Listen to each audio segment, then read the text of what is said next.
Projection onto others. Hello friends, I'm Lori Lines of Higher Self Access. I'm a QHHT Level 3 practitioner, board-certified clinical hypnotist, intuitive and inspirational medium.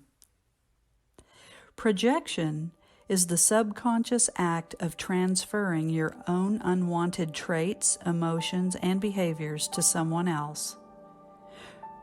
Projective identification, oftentimes referred to as projection as well, is the subconscious act of taking feelings from one interpersonal connection, situation, or relationship and placing it onto an unrelated one. Finally, externalization is when we blame others for our circumstances and problems, falsely assuming a victim mentality. It can all seem a little confusing to someone who isn't familiar with these terms, so here are a few examples. An example of projection is feeling bad about not giving all at your work. Subconsciously, you feel guilty that you've been disinterested and unfocused at work.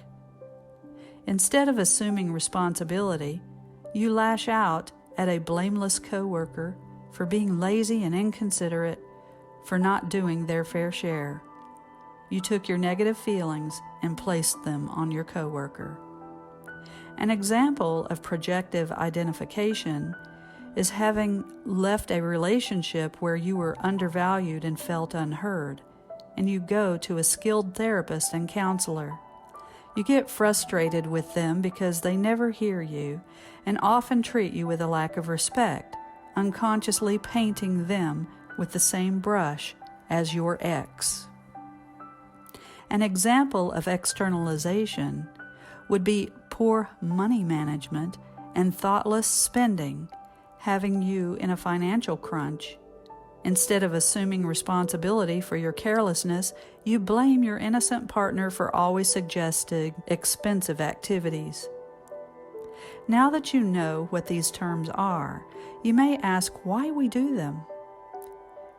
They are coping mechanisms to help us deal with uncomfortable and unwelcome emotional and mental experiences.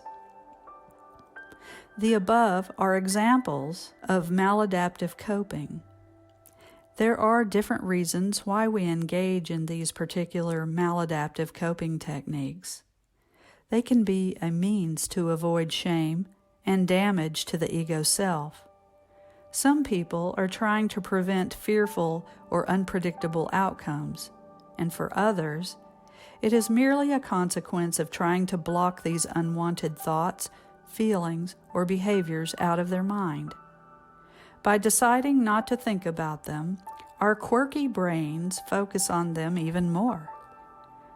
We have all engaged in this type of coping at some point in our lives. They are unconscious mechanisms after all, but a chronic or contentious tendency toward projection and blame can be very damaging to others, our relationships, and spiritual path.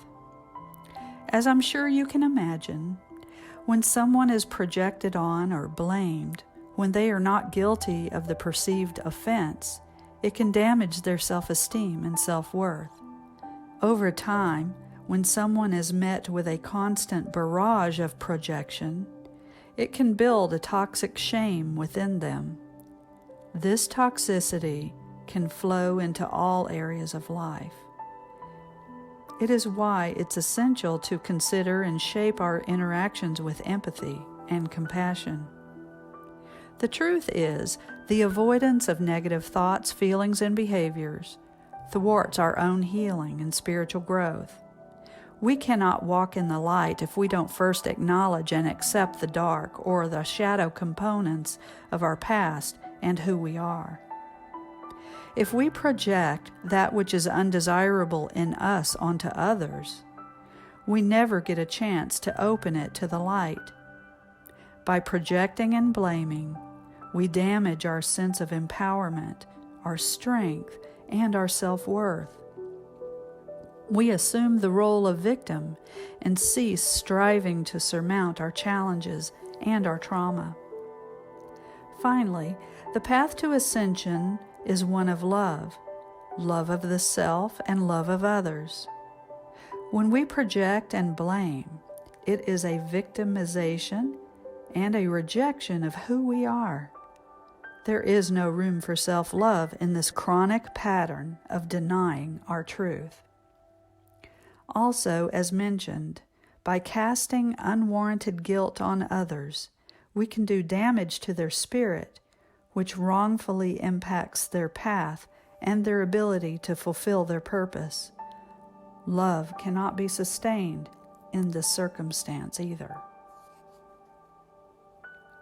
Projection, projective identity, and blame all stem from judgments. Judgments of ourselves that are manifested as judgments of others.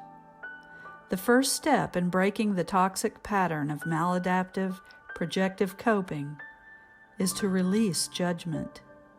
The ego self is sustained by judgments. When you can observe your thoughts, feelings, and behavior with awareness and without judgment, you are on the path to ego death and ascension.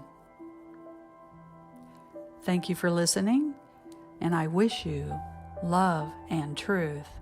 I am Lori Lines.